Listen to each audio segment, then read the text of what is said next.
Salut, aujourd'hui je t'explique comment tu vas pouvoir doubler tes gains en trading et tu vas voir, c'est simple à comprendre et réplicable dans le temps. Le piège dans lequel tombent la plupart des apprentis traders, c'est qu'ils veulent doubler leurs gains, ils veulent augmenter leurs gains, mais ils s'y prennent très mal et ils se retrouvent même à perdre beaucoup d'argent et c'est peut-être même ton cas. Donc aujourd'hui je t'explique comment tu vas pouvoir doubler ces gains sans bullshit. Je vais pas te parler d'une stratégie particulière, je vais pas te parler que tu dois trader je ne sais pas quoi, les order blocks, les structures ou ci ou là, ou une technique un peu farfelue pour te dire que tu vas pouvoir démultiplier tes gains. Non, ça va être beaucoup plus simple que ça. Je vais t'apprendre comment tu vas travailler ton système. Parce que c'est quelque chose dont on ne parle pas assez. On ne dit pas assez qu'en trading, il faut pas trader dans le flou. Il faut vraiment travailler son système, avoir confiance en son système. Et aujourd'hui, je vais te montrer comment tu vas pouvoir le travailler pour justement augmenter tes gains assez facilement, parce que c'est que de l'analyse de données. Donc regarde, ça c'est l'exemple. Voilà, donc sur un même échantillon de données, comment j'ai fait pour plus que doubler mes résultats en modifiant quelques petites choses à ma stratégie. Et bien en fait, c'est extrêmement simple et tu vas le voir. Ça m'a permis de passer de 2020 € sur un échantillon de données à 5430. Alors comment est-ce qu'on fait? Dans la pratique, c'est que le trading est mal compris, comme j'expliquais. Le trading, c'est mal compris par les débutants. Pourquoi? Parce qu'ils pensent que pour gagner plus, tu vois, pour gagner plus, pour générer plus d'argent, il faut forcément trader plus, prendre plus de trades, peut-être descendre en unité de temps, je ne sais pas, aller faire du scalping, essayer de trader en secondes, tout ce genre de choses. Et au final, c'est même contre-productif parce qu'il va avoir un moins bon win rate, ils vont faire un peu n'importe quoi, ils vont trader sous le coup de l'émotion. Et ça, c'est très mauvais quand on cherche à gagner plus en trading. Donc voilà, ils vont chercher à trader plus, peut-être aussi raffiner ses positions pour avoir des gros risk reward comme ça, par exemple. Vous voyez qu'ici, le ratio de gain, il est énorme, ce qui fait que si un trade comme ça passe, en fait, on a bouclé le mois, voire même l'année. Mais c'est assez compliqué à mettre en place sans prendre beaucoup de pertes. Alors, je ne dis pas que cet angle d'attaque là pour gagner plus est complètement inefficace ou est complètement débile. Effectivement, si on trade plus, on a des chances de gagner plus, et si on raffine plus ses positions également.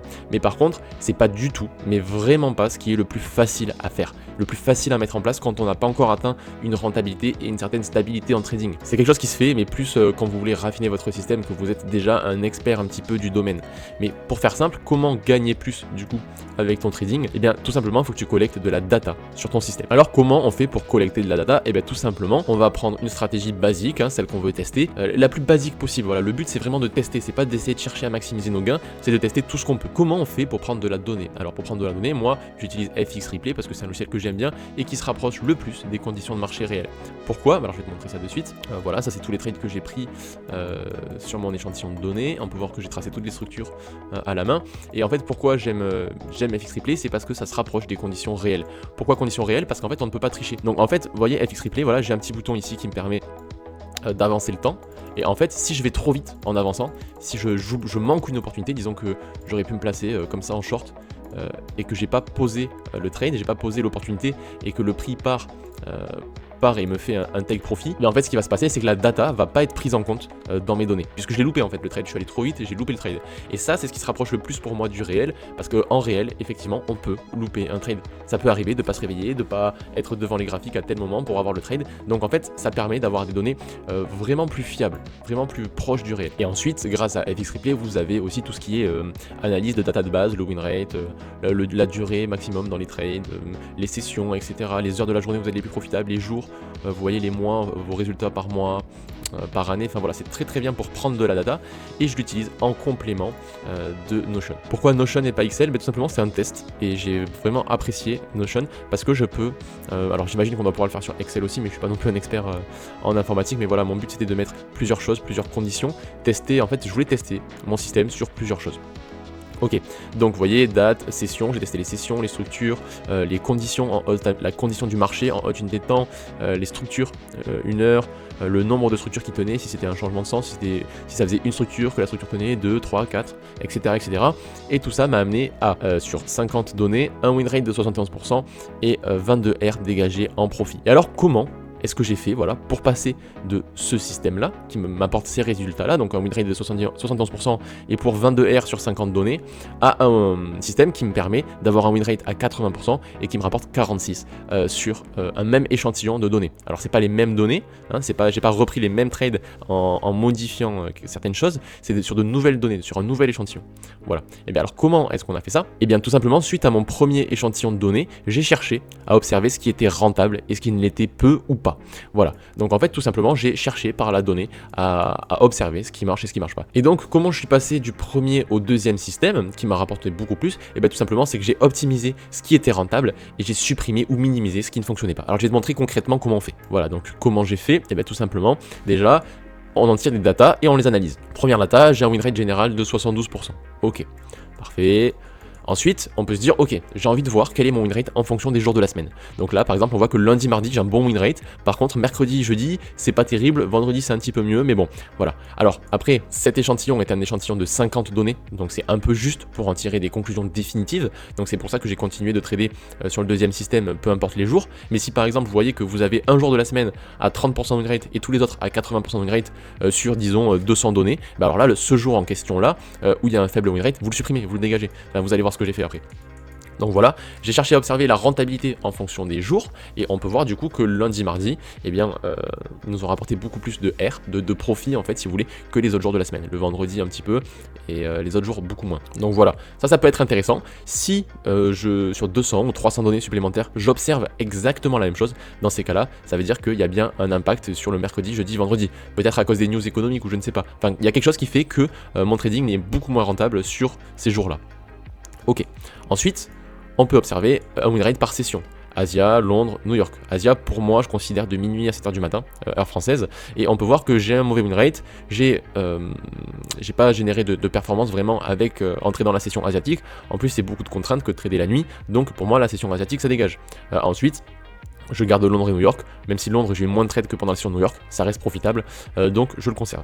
Ok. Ensuite, sur les conditions du marché, on peut voir que quand je suis dans l'order flow, c'est bien profitable, même si le win rate est un peu moindre. Et étonnamment, dans les retracements, mon trading est très très profitable et c'est ce qui me rapporte le plus. Ok. Donc voilà, ça pareil sur 50 données, c'est un peu juste, donc c'est à confirmer, à affiner, mais pour l'instant en tout cas les deux sont rentables, donc on va les conserver. Ok, par contre une autre condition de marché qui est pas du tout rentable, c'est lorsque le prix ralentit. J'ai remarqué, lorsque le prix ralentissait, tout simplement ce qui se passait c'est que quand le prix ralentit mais qu'on est dans l'order flow de la plus haute unité de temps, dans ces cas-là, il n'est pas profitable, enfin win rate de 50%, mais par contre quand le prix ralentit et qu'on est dans un retracement, alors là j'ai 0% de win rate, j'ai enchaîné 3 pertes pour rien.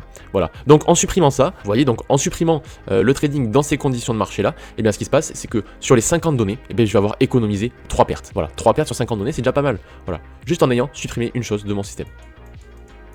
Ensuite, une autre condition de marché, ce sont les entrées en reversal, là où je cherche un retournement du marché. Et bien là, on peut voir que j'ai 90% de rate et que ça a généré une grande part de mes profits. Donc ça, on va essayer de l'optimiser. Et ensuite, voilà, on peut voir que sur les changements de sens, on génère de la performance. Plus la structure va tenir dans le temps et plus notre performance va diminuer. Ok, donc ça, c'est très très intéressant avec notre système. C'est corrélé positivement avec ça, puisque en fait, quand je cherche une entrée en retournement, c'est forcément un church. Ok.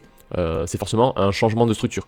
Inévitablement, hein, quand je cherche à ce que le marché change de sens, ça se caractérise par un changement de sens. Et on peut voir du coup qu'ici c'est très rentable. Donc qu'est-ce qu'on fait pour passer d'un système qui rapporte cette somme sur 50 données à un système qui rapporte cette somme sur 50 données? C'est extrêmement simple, on va créer des règles. Ok, on va créer des règles, des règles de money management, de risk management, des suppressions, des conditions dans lesquelles il ne faut pas trader par exemple. Ok, et donc par exemple, on a supprimé la session asiatique. Ok, la session asiatique ça dégage. Quand on a un ralentissement du prix, ça dégage aussi. On l'a dit, ça nous faisait moins 3R. Allez hop, on dégage. Ensuite, on a vu qu'on était extrêmement profitable lorsque le prix se retourne. Donc on va doubler notre risque. Au lieu de risquer 1% par exemple, on va risquer 2% lorsque le prix se retourne. Ok, même chose, on va pouvoir augmenter notre risque sur les structures de 1 à 3 parce que c'est là justement où on génère la plupart en fait de nos performances. Voilà. Donc voilà les quelques règles que j'ai mises en application, et ces quelques petites règles et très simples m'ont permis du coup de passer d'un système qui rapportait ça sur 50 données à un système qui rapporte ça sur 50 données. Ok, et en passant d'un win rate à 70% à 80%. Donc vous voyez, il y a de quoi faire. Et ça, en fait, le but, c'est de répéter ce processus à chaque fois.